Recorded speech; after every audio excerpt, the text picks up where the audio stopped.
मूंगफली से तो आपने बहुत तरह की रेसिपी बनाई होगी। चलिए आज मैं आपके लिए लेकर आई हूँ ऐसी लाजवाब रेसिपी जो आपके त्योहारों में चार चांद लगा देंगे। और इस रेसिपी को एक बार जरूर बनाइएगा, आपको बाजार वाली मिठाइयाँ भी फीकी लगेगी। बहुत ही आसान है और बिना घी, कंडेंस मिल्क और मावा के बस थोड़ी सी चीनी और मूंगफली से ये एकदम सॉफ्ट और टेस्टी मिठाई बनेगी। मैंने दो तरीके से इसे बनाना बताया है, जिसका टेस्ट बिल्कुल काजू कतली की तरह है। तो आइए देखते हैं ये मुंह में घुल जाने वाली मिठाई की रेसिपी कैसे बनाया जाता है। तो यहाँ पे मैंने 2 कप कच्ची मूंगफली के दाने लिए हैं। आपके पास बड़े दाने या छोटे दाने जो अवेलेबल हो वो आप इस मिठाई के लिए यूज कर सकते हैं। बस इसमें जो खराब दाने होते हैं वो आप चुनकर अलग कर लें। कुछ मूंगफली के दाने थोड़े पिचके या फिर काले होते हैं, उनको आप जरूर से अलग कर दें, नहीं तो इससे मूंगफली की जो मिठाई बना रहे हैं उसका टेस्ट बिगड़ जाएगा। अब हमें इन मूंगफली को रोस्ट करना है, तो इसे हम गैस की फ्लेम पर रखेंगे। बस हमें धीमी आंच पर 3 से 4 मिनट तक इसे भून लेना है। बस हल्के हल्के से इस पे ब्लैक स्पॉट्स आ जाएं, उतना ही हमें भूनना है, बहुत ज्यादा इसको हमें भूनना नहीं है। और ध्यान रखिए भूनते टाइम में मूंगफली के दाने जले ना। तो एक एक स्टेप आप बहुत ध्यान से देखिए मिठाई बनाने के लिए। तो देखिए मैंने इसको 3 4 मिनट भूना है और ये हमारी मूंगफली अब भुनकर तैयार है। अब हम इसे एक अलग प्लेट पर निकाल लेंगे और इसको हल्का सा ठंडा कर लेंगे। थोड़ा ठंडा होने के बाद हम इसके छिलके उतारेंगे। तो छिलके आप ऐसे उतार सकते हैं हाथों से मसल कर, या फिर आपको मैं एक इजी तरीका बता रही हूँ, इसे आप एक कॉटन के कपड़े में रख लें और इस तरह से हाथों से रब करें जैसे मैं आपको दिखा रही हूँ। इससे जो छिलके हैं वो किचन में उड़ेंगे भी नहीं और फैलेंगे भी नहीं। तो ये तरीका बहुत ही इजी है मूंगफली के छिलके उतारने का।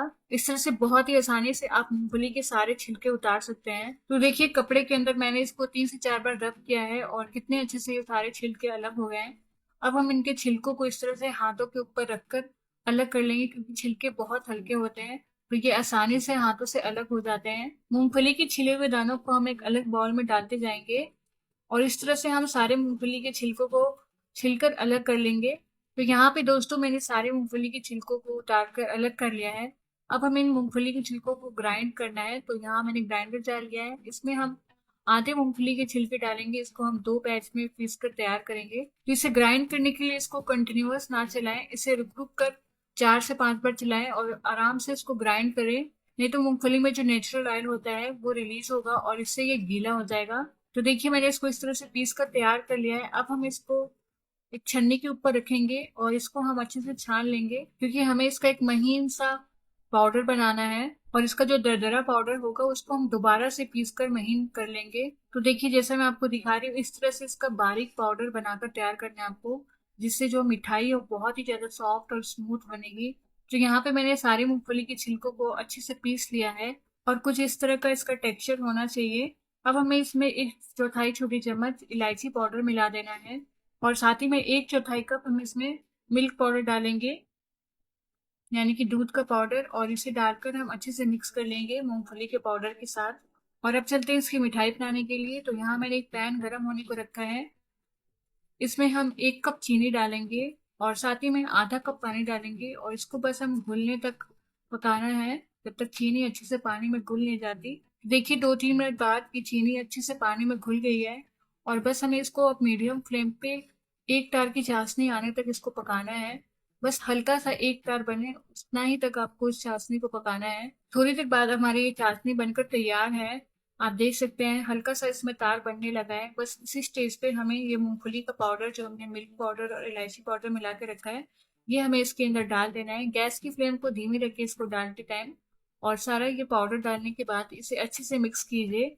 तो ये मूंगफली का मिक्सचर डाल के इसको अच्छे से मिक्स करें और मिक्स श्योर इसमें बिल्कुल भी लम्प्स ना पड़े, तो इसको अच्छे से खूब चलाकर मिक्स कर ले। अभी जो ये मिक्सचर है हल्का गीला है, इसको हमें जमने वाली कंसिस्टेंसी तक पकाना है। तो आंच को धीमी ही रखे और 3 से 4 मिनट तक इसको पकाएंगे। तो देखिए 3 4 मिनट मैंने इसको बस पकाया है और ये अब हल्का सा पैन छोड़ने लगा है, पर ये अभी भी हल्का गीला है, तो इसको हम 2 3 मिनट और पकाएंगे। तो थोड़ी देर बाद ये देखिए अब बिल्कुल एक जगह इकट्ठा होने लगा है और ये जमने वाली कंसिस्टेंसी में आ गया है। आप इस स्टेज पे गैस को बंद कर दे और इसको चेक करने के लिए आप एक चम्मच पे थोड़ा सा इसका मिश्रण लें और हाथों से इस तरह से चेक करें इसका छोटा बॉल बनाकर। तो देखिए ये अच्छे से बन रहा है, मतलब ये एक डो वाली कंसिस्टेंसी में आ गया है। तो बस इस स्टेज पे हमारा ये मिश्रण अब बनकर तैयार है। इसको और स्मूथ करने के लिए आप एक मैशर ले लें और इसको अच्छे से इस तरह से मैश कर लें क्योंकि अभी ये गर्म है इसलिए हम मैशर से कर रहे हैं। ठंडा होने के बाद हम इसको हाथ से भी और स्मूथ कर सकते हैं। तो बस हम इसको अब एक प्लेट के ऊपर ले लेंगे और इसको बस हल्का सा हमें ठंडा कर लेना है। तो अब जो ये मिठाई का मिश्रण है हमारा ठंडा हो गया है। अब हम हाथों से इसको अच्छे से डो की तरह अच्छे से स्मूथ कर लेंगे दबा दबा कर। और अब लीजिए ये बिल्कुल मिठाई बनाने के लिए तैयार है। इसके हम दो हिस्से कर लेंगे, यानी दो भाग में बांट लेंगे। और इससे मैं आपको दो तरीके की मिठाई बनाने बताऊंगी। एक तो मैं आपको बिल्कुल काजू बर्फी जैसी इसको बनाना बताऊंगी और दूसरी मैं आपको केसर पिस्ता वाली मिठाई बनाना बताऊंगी। तो पहले हमें इसके एक हिस्से को लेना है और इसको हमें एक रोलिंग बोर्ड पर रखकर इसे रोल करना है। तो देखिए इस तरह से हमें हाथों से दबाकर हल्का सा फैला लेना है और फिर हमें बेलन से इसको स्क्वायर शेप में बेल लेना है। पहले मैं आपको केसर पिस्ता वाली मिठाई बनाना बता रही हूँ, जिसको हमें स्क्वायर शेप में ही बेलना है।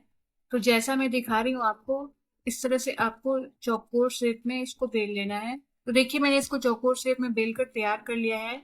और इसको आपको बहुत ज़्यादा पतला नहीं करना है, इसको आधे इंच की थिकनेस में आपको तैयार करना है।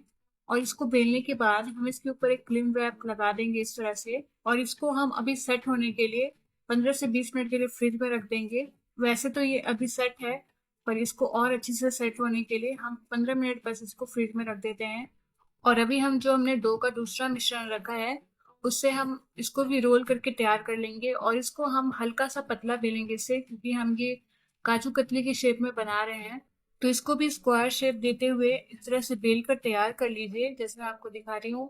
बहुत ही आसानी से ये रोल हो जाता है, आपको अलग से घी तेल कुछ भी लगाने की जरूरत नहीं पड़ेगी, क्योंकि मूंगफली में ऑलरेडी एक नेचुरल ऑयल होता है, जिससे हमें इसमें बिल्कुल भी घी डालने की जरूरत नहीं है।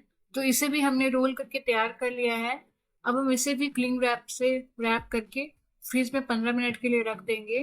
तो अब 15 मिनट बाद मैंने इन्हें फ्रिज से निकाल लिया है। अगर आप इसको फ्रिज में नहीं रखना चाहते तो आप इसको बाहर भी 1 घंटे के लिए सेट होने के लिए रख सकते हैं। और फ्रिज में आप इसको बहुत ज़्यादा देर तक ना रखें, नहीं तो ये हार्ड हो जाएंगे। तो मैंने जो ये फ्लैट करके चौकोर शेप में इसको पहले बनाया था, इसको हम पहले कट करेंगे इस तरह से।